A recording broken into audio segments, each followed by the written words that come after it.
अरे ये कौन है? गेम मत खेल सुरेंद्र। ये शुरू बंद कर दे यार।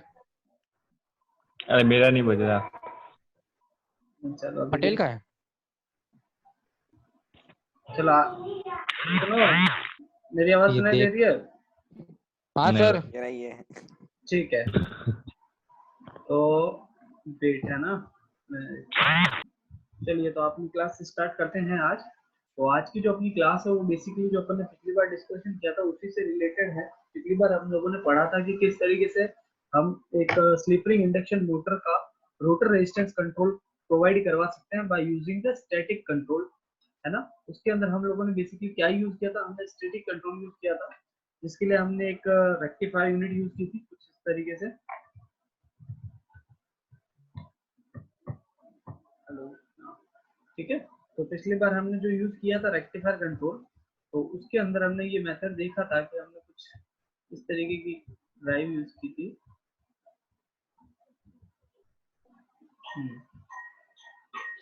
पिछली बार हमने ये वाला कंट्रोल देखा था, स्टैटिक रोटर रेजिस्टेंस कंट्रोल, ठीक है, जिसके अंदर हमने देखा था कि हम एक डायोड रेक्टिफायर यूज कर रहे थे और साथ ही साथ एक ट्रांजिस्टर यूज कर रहे थे ताकि हम इस रेजिस्टेंस को हम कंट्रोल करवा सकें। तो हमने देखा था कुछ इस तरीके से हमारा रेजिस्टेंस कंट्रोल हो रहा था, इसके लिए हमने एक एक्सप्रेशन भी बनाया था इस तरीके का, ये वाला ये वाला RAB is what? It is the total equivalent resistance offered across the terminal AB, and it is equal to 1 minus del multiplied by R. Where del is what? It is the duty ratio of transistor. You can also use a chopper here, but we are using a transistor here and we are controlling the duty cycle or duty ratio of that particular transistor, which will further control the value of this resistance. You can change the value of del from 0 to 1, and accordingly you can change the resistance RAB. Right now, after seeing all this method, we will come to a conclusion that in both methods, the conventional one and this static rotor control method, दोनों ही method के अंदर एक problem है और वो ये है कि हमारी जो रोटर रेजिस्टेंस की जो पावर है, the power which is consumed by resistance is wasted. This power is completely wasted in the form of heat or in the form of losses, right? अब इस प्रॉब्लम को हम लोग जब देखते हैं बार बार हमारी जो पावर है वो क्योंकि वेस्ट हो रही है, नाउ इस पावर को हम बेटर यूटिलाइज कैसे करें। तो इस पावर को बेटर यूटिलाइज करने के लिए कल मैंने आपको बोला था कि एक मेथड होती है which is termed as slip power recovery system. The power which is wasted in resistance is also called slip power. अब slip power क्यों कहते हैं इस पे भी हम थोड़ा सा डिस्कशन करते हैं, ठीक है। Now coming back to this slide, उससे पहले जब स्टार्ट करूँ मैं slip power recovery system which is also termed SPRS system, आपको कुछ टर्म्स आपको पता होना चाहिए। तो पहली टर्म है वो है हमारी slip power. What is slip power? It is the part of air gap power which is not converted into mechanical power is called slip power. This is basically the power which is transferred from stator side to rotor side, and this is the power which is transferred from stator to rotor in the form of air gap power. Now, as we know that air gap power is converted into mechanical power. This is the basically the electrical power developed inside the air gap. And when this air gap power converted into the mechanical power, the rotor will start rotating, and the whole power will be consumed in mechanical rotation. But as we all are aware that the winding of rotor is designed and it is used, the copper is used for this, so the power will be there will be some losses inside the winding. These losses are also called copper losses. So the power will be consumed like this. The rotor power is termed as PAG, for air gap power PAG. The term is mechanical power plus rotor copper loss. तो यहाँ से हम क्या देख सकते हैं कि जो रोटर पावर है वो दो पार्ट में डिवाइड हो सकती है। पहली आपकी जो पावर होगी वो होगी मैकेनिकल पावर, मतलब जो टोटल इनपुट पावर आ रही है रोटर में स्टेटर साइड से, रोटर साइड में जो पावर आ रही है थ्रू द एयर गैप, इस टोटल पावर में से दो पार्ट डिवाइड होते हैं। पहला जो पार्ट होता है जो मैक्सिमम सेगमेंट पार्ट होता है उस टोटल पावर का, वो किस में कन्वर्ट हो जाता है, मैकेनिकल पावर, क्योंकि बट ऑफ दिस है क्योंकि रोटर आपका रोटेट कर रहा है, it will start rotating and it will take the load, mechanical load as well. So the power is termed as mechanical power. Now the total power का जो एक कुछ फ्रैक्शन ऑफ अमाउंट रहता है वो किस में चला जाता है, रोटर कॉपर लॉस में। और ये वही लॉस है जो कि अर्लियर जो हमारी मेथड थी विच इज कन्वेंशनल मेथड और हमारी जो स्टैटिक कंट्रोल मेथड थी, उन दोनों के ही अंदर हम लोग क्या कर रहे थे कि जो रोटर साइड में जब हम रोटर रेजिस्टेंस कनेक्ट कर रहे थे तो उसके अंदर कॉपर लॉसेस हो रहे थे। ये जो कॉपर लॉस है बेसिकली ये क्या हो रहा है, ये पूरा का पूरा अमाउंट हमारे लिए वेस्ट हो रहा है, जो कि मोटर की एफिशिएंसी को क्या कर रहा है, रिड्यूस। तो हमारा काम क्या है, इस पावर को किस तरीके से हम रिकवर कर सके, किस तरीके से हम इसको यूज कर सके। ये जो मेथड होगा कहलाएगी, वो क्या कहलाएगी, स्लिप पावर रिकवरी सिस्टम, जिसके अंदर बेसिकली हम कर क्या रहे हैं, जो वेस्टेड रोटर कॉपर लॉसेस के अंदर जो पावर थी उस पावर को या स्लिप पावर को हम रिकवर कर रहे हैं और उसको वापस कहाँ दे रहे हैं, बैक इनटू द सिस्टम या back into the supply of stator.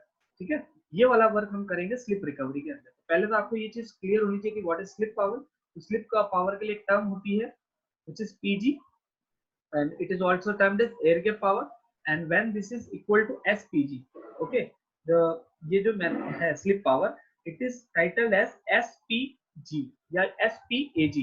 ये बेसिक एक्सप्रेशन है, जब आप लोगों ने मशीन पढ़ा होगा उस मशीन के अंदर ये वाले एक्सप्रेशंस थे, इनके रिलेशन भी थे, एयर गैप पावर का, ग्रॉस पावर का और रोटर कॉपर लॉस का। इन तीनों के बीच में एक सर्टेन रिलेशनशिप होता है प्रोपोर्शन के अंदर। ठीक है, तो ये वाला जो एक्सप्रेशन है SPAG, ये किसको रिप्रेजेंट कर रहा है, it will represent slip power. ठीक है, तो आपको ये चीज पहले पता होनी चाहिए कि स्लिप पावर क्या होती है। तो this is basically the power which is transferred to the rotor side, okay, and with the effect of slip. क्योंकि हमें पता है कि जब सेकेंडरी साइड में हम जाते हैं, कोई भी साइड जो रोटर साइड में जाता है, तो चाहे हमारी फ्रीक्वेंसी हो चाहे हमारी पावर हो, दोनों ही किससे मल्टीप्लाइड होती है, स्लिप से होती है। क्योंकि स्लिप जो होती है बेसिकली ये synchronous speed of rotating magnetic field actual speed of rotation के बीच में जो डिफरेंस होता है उसकी वजह से एक स्लिप क्रिएट होती है, और ये स्लिप हमारी फ्रीक्वेंसी को भी अफेक्ट करती है, साइमल्टेनियसली ये हमारी पावर को भी अफेक्ट करती है। इस वजह से जो आपका एक्चुअल जो पावर है या जो स्लिप पावर है वो किसके बराबर होती है, slip multiplied by the actual air gap power which is to be converted into the mechanical power and rotor copper loss. तो ये एक तो आपको एक्सप्रेशन क्लियर होना चाहिए था, जो मैंने एक्सप्रेशन बता दिया है। इसको थोड़ा सा डिटेल में अगर आपको समझना है तो इसको इस तरीके से समझ सकते हैं। The PAG is equals to PM plus PCU. PM is for mechanical power and PCU is for rotor copper loss. ठीक है, now the PAG है, ये इसको हम इस तरीके से भी रिप्रेजेंट कर सकते हैं। Basically we know that the mechanical power is represented by angular speed multiplied by torque। ठीक है, तो इस केस में हमने क्या किया, जब PAG की बात करें यानी हम बात करें एयर गैप की, एयर गैप के अंदर जो आपकी रोटेशन की स्पीड रहती है वो सिंक्रोनस स्पीड रहती है, बिकॉज वी नो दैट जो हमारा रोटेटिंग मैग्नेटिक फील्ड है वो एयर गैप के अंदर फ्लो करता है। So this omega s will be represented as the speed. तो ये आपका आ जाएगा omega s which is the your angular speed multiplied by the torque t. ठीक है, नाउ जब हम बात करते हैं मैकेनिकल पावर के which is the power of rotation, और it is the power which is consumed by the rotor. तो रोटर की जो स्पीड होती है वो क्या होती है, आपकी ओमेगा होती है, just simply N, it is not equal to synchronous speed, इसलिए हमने यहाँ पे क्या डिनोट किया है, ओमेगा मल्टीप्लाइड बाय टी। ठीक है, तो दो एक्सप्रेशन आपके सामने है, एक तो एवरेज पावर का omega S t and then p mechanical power का omega t. We also know that what is omega, omega is equals to omega s multiplied by 1 minus s. अगर ये आपको इस तरीके से नहीं समझ में आता तो आप वो एक्सप्रेशन याद कर सकते हैं, वेयर एन इज व्हाट, या rotor speed NR is what, NS multiplied by 1 minus S. ये एक्सप्रेशन आपने पहले पढ़ा होगा मशीन के अंदर, तो ये वही वाला एक्सप्रेशन है जो हमें यहाँ पे मिलता है। नाउ हमें मान लीजिए टर्म निकालनी है copper loss, we are calculating what, copper power या कॉपर लॉस पावर, कितनी पावर लॉस में जा रही है। कॉपर लॉस पावर किस तरीके से डिनोट होगी, it will be denoted as S multiplied by omega S T, S multiplied by the omega S T. ये किस तरीके से होता है, ये कुछ इस तरीके से होता है कि अगर मुझे कॉपर पावर लॉस निकालना है तो PCU is what, it is PAG minus PM, यही होने वाला है। ठीक है, नाउ PAG की वैल्यू क्या थी, ओमेगा ST, एंड PM की वैल्यू क्या थी, ओमेगा T। तो omega ST minus omega T, here T is the common value, so we can take the common T। तो अंदर क्या बच जाएगा, ओमेगा S माइनस ओमेगा, और वो रिलेशन आप यहाँ से निकाल सकते हैं। ओमेगा S माइनस ओमेगा जब आप करेंगे तो आपको एक टर्म मिलेगी which is S multiplied by omega S। तो जब आप ओमेगा S माइनस ओमेगा है उसकी जगह आप टर्म पुट करेंगे omega S multiplied by S, तो आपको जो कॉपर जो लॉस में जो पावर आ रही है वो किसके बराबर हो जाएगी, S omega S multiplied by T। Now omega s multiplied bye T जो है वो किसके बराबर है, पी एवरेज के बराबर। तो इस एवरेज पावर पी एजी को हम क्या करेंगे, इसकी जगह पुट करेंगे। तो we will get the value of p copper loss is equals to s multiplied by p AG. तो this s multiplied by p AG is known as slip power. Okay, तो इस तरीके से स्लिप पावर का ratio आपको मिल जाएगा, S P AG is termed as slip power. ठीक है, तो चलते हैं हम थोड़ा आगे। नाउ अब बात करते हैं हम स्लिप पावर रिकवरी सिस्टम की, कि भाई किस तरीके से ये वर्क करता है, किस तरीके से हमें रिकवरी करनी है। रिकवरी का मींस जो स्लिप पावर पहले वेस्ट हो रही थी उसको हमें यूटिलाइज करना है। This system is mainly used for speed control of slipping induction. पहली चीज आपको ये ध्यान करनी है, slip power recovery system is not just a system to recover the power, it is also used to control the speed of slipping induction motor as well. ये यहाँ पर हम मोटर की स्पीड को भी कंट्रोल करवाएंगे जब हम स्लिप पावर की रिकवरी करेंगे। तो ये it is not just a method to recover the power, but it is a method to control the slipping induction motor running or the speed of rotation, right? So the speed of slip ring induction motor can be controlled either by varying the stator voltage. अब कैसे किया जा सकता है, दो तरीके से किया जा सकता है। Either we can control the stator voltage directly, which is in our case not possible for now, but by controlling the power flow in the rotor circuit, yes, it can be possible in our method. यहाँ पर हम power flow को control करवा सकते हैं, क्योंकि recently हमने ये एक्सप्रेशन पढ़ा था, ये वाला, जहाँ पे हमने देखा था कि जो हमारी पी एस पी ए जी है वो स्लिप पावर कहलाती है। तो अगर हम इस पावर को कंट्रोल कर दे तो we can also control the आपकी जो मोटर की स्पीड है उसको हम कंट्रोल करवा सकते हैं by controlling the power flow in the rotor circuit. Now ये किस तरीके से होता है वो समझते हैं। It has been discussed earlier which is done in previous slide, that the power delivered to the rotor across the air gap, the power delivered to the rotor across the air gap, which is PAG in our case, is equal to the mechanical power delivered to the load and the rotor copper loss. मतलब अगर आप PAG को इक्वलेट करवा दे किसके, PM and PCU के, तो आप power flow को कंट्रोल करावें। और जिसको अगर आप पावर फ्लो को कंट्रोल कराएंगे तो उस पावर फ्लो कंट्रोलिंग की वजह से आपका क्या होगा, मोटर की स्पीड कंट्रोल हो जाएगी। ये किस तरीके से करते हैं उसको एक थोड़ा सा ब्रीफ नोट पे समझने के लिए हम एक एक्सप्रेशन अभी थोड़ा एक देखते हैं आगे। तो सबसे पहले हमें ये समझना होगा किस तरीके से वर्क करता है, हाउ इट इज वर्क। ये लाइन मार्क कौन कर रहा है, ठीक है। नाउ कैसे करते हैं वो देखते हैं। स्लिप पावर रिकवरी स्कीम को किस तरीके से बिहेव करवाती है वो हम देखते हैं किस तरीके से वर्क होगा। तो सबसे पहले हमें क्या करना पड़ेगा, equivalent circuit of wound rotor और इंडक्शन मोटर लेना होगा, जिसके अंदर हम क्या करेंगे, एक rotor voltage which is the induced voltage inside the rotor VR is injected in rotor. Injected in the rotor का मीनिंग ये वही है कि जो आपकी पावर वोल्टेज जो आपका इंड्यूस हुआ था वही वोल्टेज है। तो VR is injected in rotor assuming stator to rotor turn ratio unity। यहाँ पे देखो इंपॉर्टेंस क्या है, बात ध्यान रखने वाली बात कि stator to rotor turn ratio क्या लिया है 1, यानी यहाँ पे आपका जो प्राइमरी साइड और सेकेंडरी साइड का कोई इफेक्ट नहीं पड़ेगा, ये दोनों ही केस में कॉमन रहने वाले हैं। ठीक है, नाउ अब यहाँ पे हमें कॉपर लॉस को हमने नेग्लेक्ट कर रखा है। ठीक है, तो जब आपने कॉपर लॉस को नेग्लेक्ट कर रखा है तो जो PR which is observe by the source VR work as the source, और ये क्या करेगा, पावर को अब्सॉर्ब करेगा पीआर पावर। ठीक है, उसका जो एक्सप्रेशन रहेगा वो कुछ ये रहेगा कि PM is equals to PG minus PR.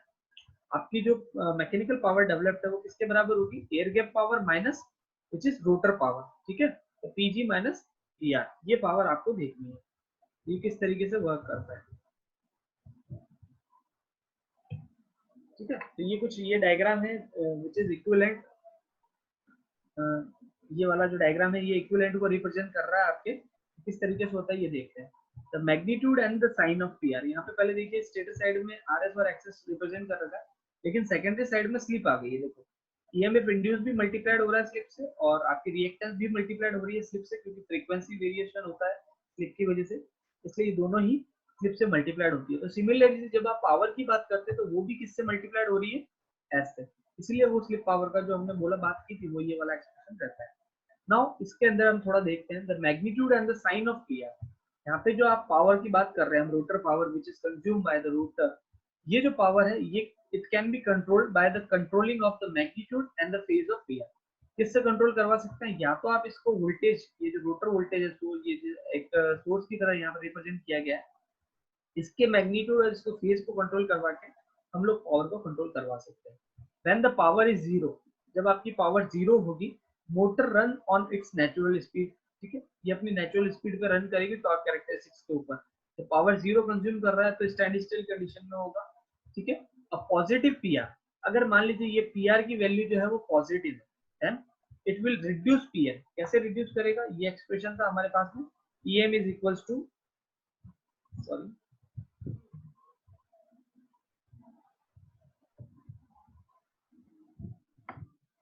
PM is equals to PG minus PR, ये वाला एक्सप्रेशन था, PM is equals to PG minus PR. तो इस एक्सप्रेशन को अगर देखें तो पीजी माइनस पीआर है, अगर पीआर की वैल्यू पॉजिटिव होगी यानी तो पीएम की वैल्यू क्या होगी, रिड्यूस होगी, बट ऑब्वियस है कि पीजी माइनस पीआर है, और पीआर अगर पॉजिटिव साइन दे रहा है पावर को, यानी positive in the sense observe कर रहा है इन द नेचर, देन क्या होगा, पीएम आपका रिड्यूस होगा और therefore the motor will run at lower speed. Motor की जो स्पीड है वो साइमल्टेनियसली कम हो जाएगी, but keeping the torque as a same as before, ठीक है। नाउ अगर पीआर को अगर हम बराबर कर दें पीजी के, मतलब हमें पता है PM is equal to what, PG minus PR, अगर पीआर पीजी के बराबर हो जाए तो क्या होगा, आपका पीएम जीरो हो जाएगा, so the speed will also be zero. Thus the variation of PR from zero to PG will allow speed control from synchronous speed to zero speed. कहने का मीनिंग क्या हुआ, हमने इस पीजी पावर जो थी, पीआर की पावर, इसको कंट्रोल करवा के हमने पॉजिटिव साइन दिया, जिसकी वजह से हमने क्या किया कि हमने पावर को जीरो भी करवाया और पीजी भी करवाया। ऐसा करने से क्या हुआ, मोटर की जो स्पीड है वो सिंक्रोनस स्पीड से लेके जीरो स्पीड तक आप करवा सक रहे हैं। यानी कहने का मतलब क्या हुआ, ये जो स्पीड कंट्रोल प्रोवाइड करा रहा है वो कहाँ पे प्रोवाइड करा रहा है, बिलो द सिंक्रोनस स्पीड, यानी हम सिंक्रोनस स्पीड से बिलो मोटर की स्पीड को कंट्रोल करवा सकते हैं अगर पीआर को पॉजिटिव रखा जाए और पावर को कंट्रोल करवाया जाए बाय मीनिंग ऑफ स्लिप, ठीक है। अब चलते हैं थोड़ा सा आगे, ये वही वाला डायग्राम है, यहाँ पे ये जो एरो बता रखे हैं ये पोलैरिटी को रिप्रेजेंट कर रहा है इस वीआर की, ठीक है। दोनों ही केस में अलग होगा, एक टाइम में ये पोलैरिटी कंसीडर की जाएगी जब पावर ऑब्जर्व होगी, और नेक्स्ट टाइम में ये की जाएगी जब पावर डिलीवर करेगा ये, ठीक है। तो एक पावर और बात करते हैं, व्हेन पीआर इज नेगेटिव। अब पावर को हमने क्या कर दिया, नेगेटिव कर दिया। नेगेटिव इन द सेंस क्या हुआ, PM is equals to PG minus PR. अब पीआर खुद नेगेटिव है तो क्या होगा, ये एडिटिंग हो जाएगा, ठीक है। तो पीजी प्लस पीआर दोनों ऐड हो जाएंगे, जिसकी वजह से जो मैकेनिकल पावर है वो क्या हो जाएगी, बढ़ जाएगी। So the PM will be larger than PG, but obvious है, and motor will run at speed higher than the synchronous speed. इस केस में जो आपकी मोटर की स्पीड है वो सिंक्रोनस स्पीड से हायर स्पीड पे रन करेगी।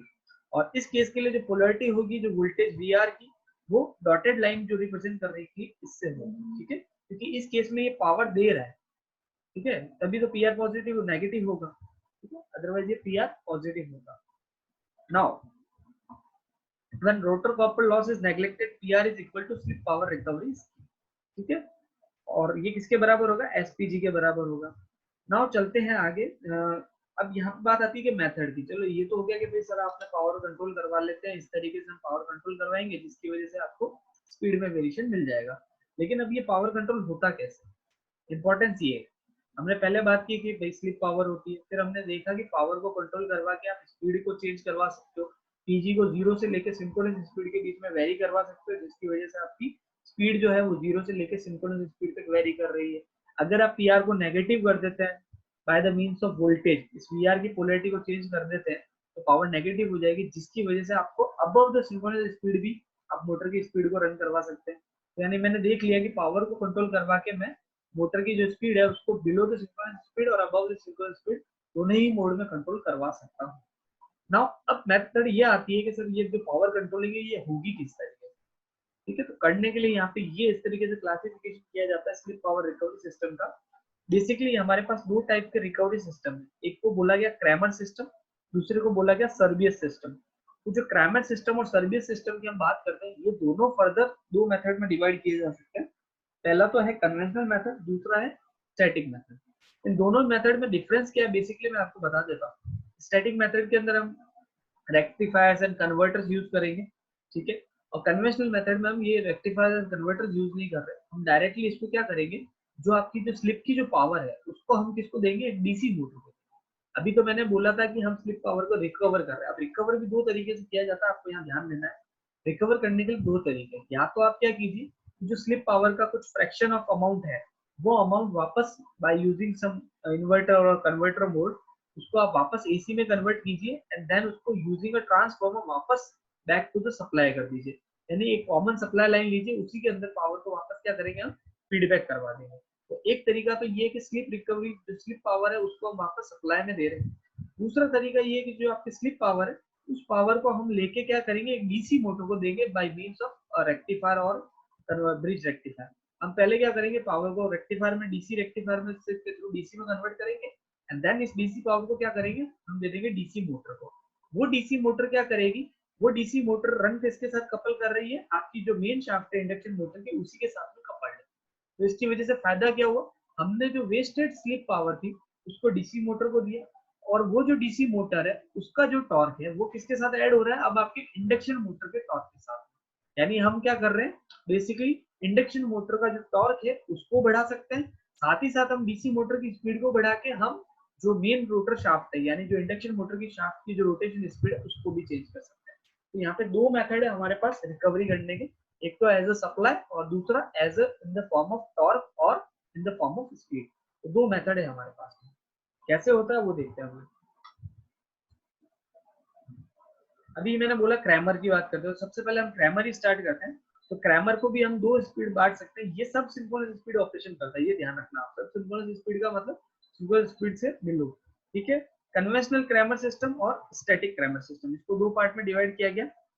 सबसे पहले यहाँ चलते हैं कन्वेंशनल क्रैमर सिस्टम में। तो कन्वेंशनल क्रैमर सिस्टम में किस तरीके से वर्क होगा वो देखते हैं हम लोग। ये आपका एक 3 फेज एसी सप्लाई का डायग्राम दिख रहा होगा आपको, यहाँ पे ये स्लिप रिंग इंडक्शन मोटर है।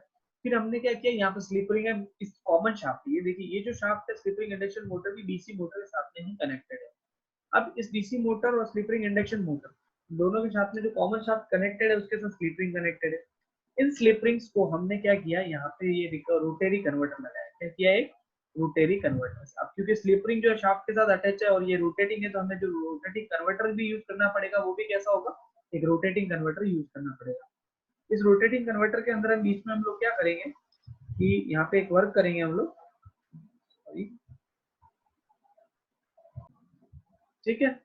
तो ये आपका जो रहा बेसिकली हमारा जो सिस्टम, ये कन्वेंशनल क्रैमर सिस्टम, इसमें हमने किया क्या है, स्लिप रिंग को डायरेक्टली कनेक्ट कर दिया है इन दूसरी स्लिप रिंग्स के साथ। ये जो स्लिप रिंग है ये इसी कॉमन शाफ्ट से कनेक्टेड है, ठीक है। ये कॉमन शाफ्ट है जो डीसी मोटर की कॉमन शाफ्ट है, और इसके साथ ही ये रोटेटिंग कन्वर्टर लगा रखा है। तो ये यहाँ पे हमने इनको दे दिया इस स्लिप को, और ये स्लिप रिंग क्या कर रहे हैं, ये सप्लाई दे रहे हैं इस कन्वर्टर को, क्योंकि एक rotating in the nature converter है, ठीक है। शाफ्ट के सब ऊपर ही लगा रहता है। अब ये जो रोटेरी कन्वर्टर है ये घूम रहा है, तो घूमने के बाद ये क्या करेगा, ऑब्वियसली बात है ये डीसी सप्लाई में कन्वर्ट करेगा। ये डीसी सप्लाई किसको दे दी जाएगी, यहाँ पर ये वाले प्रोसेस को, ठीक है। यानी इसको देने का मीनिंग क्या, हमने जो सप्लाई दी वो किसी को दी थी, डीसी मोटर के आर्मेचर को हमने सप्लाई दे दी। अब डीसी मोटर के आर्मेचर को आपने सप्लाई दे दी है, और यहाँ पे ये ऊपर एक चीज देख लीजिए, ये एक रेजिस्टेंस है जहाँ पे एक वेरिएबल रेजिस्टेंस लगा रखा है, इसके साथ में ये वाइंडिंग है और यहाँ पे भी वाइंडिंग है। दोनों के ही केस में हमने यहाँ पे क्या लगा रखी है, फील्ड वाइंडिंग रखा रखी है, जिसको तो हमने किससे सप्लाई दिया, डीसी सप्लाई दे रखी है अलग से। इससे बेनिफिट क्या हो, रोटेटिंग कन्वर्टर को चाहिए था सप्लाई, उसको यहाँ से मिल जाएगा, और आपकी जो डीसी मोटर का फील्ड कंट्रोल करवाना वो यहाँ से हो जाएगा, ठीक है। तो इस तरीके से अपन दोनों का ही फील्ड कंट्रोल करवा सकते हैं by using common DC supply, और इनको कपल करके रोटेटिंग एम्पलीफायर को दे सकते हैं। तो इस मेथड में हो क्या रहा है, the slip power is converted into DC power bye a rotary converter. तो सबसे पहले क्या हो रहा था, यहाँ से जो स्लिप रिंग सप्लाई उठाई थी वो एसी इन द नेचर थी, तो हमने दे दिया रोटरी कन्वर्टर को। रोटरी कन्वर्टर ने क्या किया, इस पावर को डीसी में कन्वर्ट कर दिया, और ये जो डीसी पावर थी ये किसको दे दी हमने, आर्मेचर ऑफ डीसी मोटर। यहाँ से उठा के हमने इसको दे दिया आर्मेचर ऑफ डीसी मोटर, ठीक है। तो rotary converter and DC motor are excited from the same DC bus bar और फ्रॉम एन एक्साइटर। या तो एक एक्साइटर यूज कर लीजिए कॉमन, या फिर एक डीसी बस बार यूज कर लीजिए। उसको यूज करके हम दोनों को ही सप्लाई दे रहे हैं, डीसी मोटर को भी दे रहे हैं फील्ड कंट्रोल, और रोटरी कन्वर्टर को भी सप्लाई चाहिए थी डीसी को, वो भी हम यहाँ से दे रहे हैं, ठीक है। क्योंकि ट्रिगरिंग वगैरह के लिए हमें चाहिए फायरिंग पल्स के लिए, तो वो हम यहाँ से प्रोवाइड करवा रहे हैं, ठीक है। और इस सिस्टम को हम इलेक्ट्रोमैग्नेटिक कैस्केड भी कहते हैं, इलेक्ट्रोमैकेनिकल कैस्केड, सॉरी। क्यों कहते हैं इलेक्ट्रोमैकेनिकल, क्योंकि बेसिकली कर क्या रहे हैं, यहाँ पे एक डीसी मोटर कनेक्ट कर रहे हैं, तो इलेक्ट्रोमैकेनिकल सिस्टम ही हुआ।